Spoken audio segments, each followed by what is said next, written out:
Hey there guys, Jordan in the know here, and what I have here is the Nokia Lumia 925.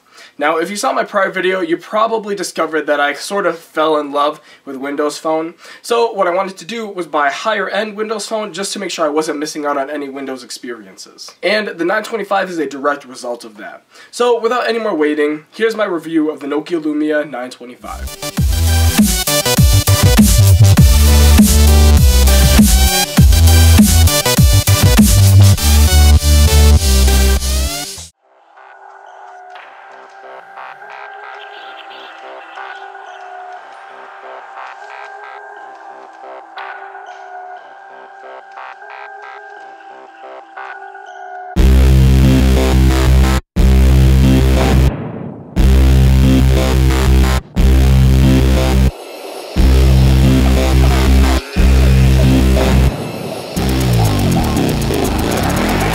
So this marks the 1-year anniversary of the Nokia Lumia 925, and at the time, this phone was competing with a couple other big mobile phones, the Galaxy S4, the HTC One, etc. So now, in June 2014, exactly 1 year later, how does it compare? Well, it's doing pretty good.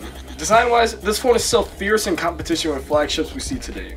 Aluminum's wrapped around the entire edge of the phone, which dual purposes as an antenna, a 720p AMOLED screen with Corning Gorilla Glass 2 on the front, and soft-touch, fingerprint-prone plastic on the back, and still manages to be thinner than the HTC One, and almost as thin as the Samsung Galaxy S5, and is lighter than both.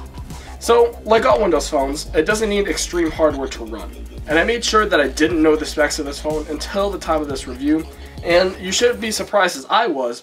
It only has a 1.5 GHz dual-core Snapdragon processor, an Adreno 225 GPU, and 1 GB of RAM. Performance was great. Transitions were really smooth, and the overall OS was quick and snappy, just like you would expect from any other Windows phone. And oh, by the way, my 925 is running Windows 8.1, and it's awesome. This update includes a feature to allow you to have an extra column of live tiles on your home screen, and it really does integrate perfectly with a larger screen. You can see more content, which is generally what live tiles are all about anyways.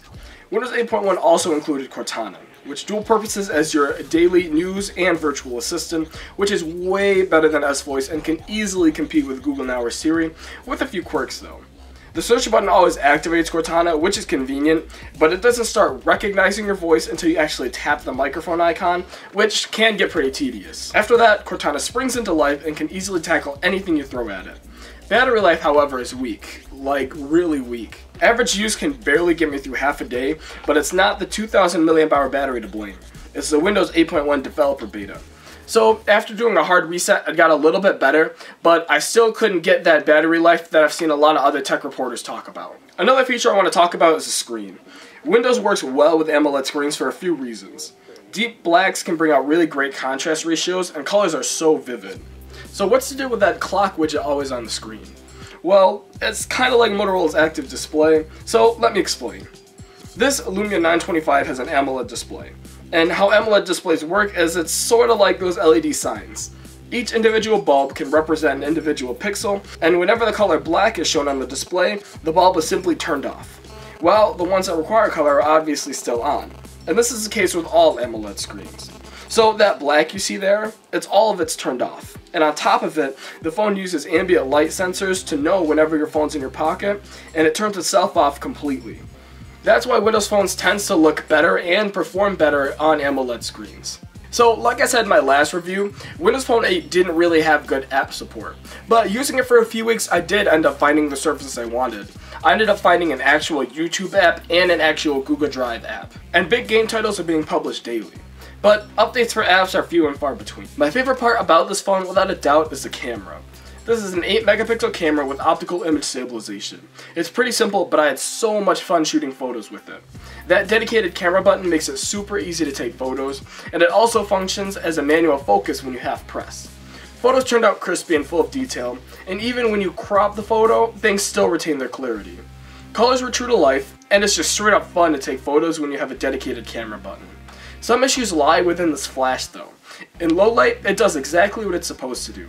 But in some areas heavily abundant in light, or even out in sunlight, the flash still goes off even when the setting is off.